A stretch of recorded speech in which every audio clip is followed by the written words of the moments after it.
এর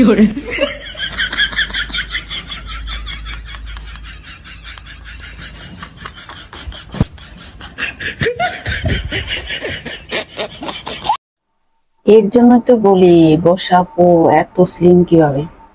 তরমুজ সে লেবু আর লবণ দিয়ে খায়, আমিও এটা ট্রাই করব। এই যে তরমুজ কেটে নিয়ে আসছি, এখন এখানে দিব হচ্ছে পিঙ্ক সল,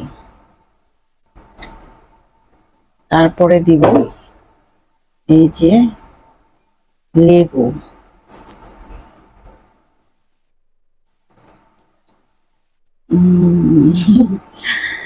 আসলে এইভাবে কখনো তরমুজ খাওয়া হয় নাই। বর্ষা আপুর তরমুজ খাওয়া দেখে আমারও খেতে মন চলে দেখি।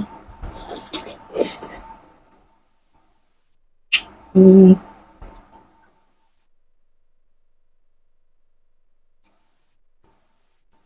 খারাপ না, ভালোই, টক মিষ্টি আর একটু সল্টি। আপনারাও চাইলে পাশে ট্রাই করতে পারেন।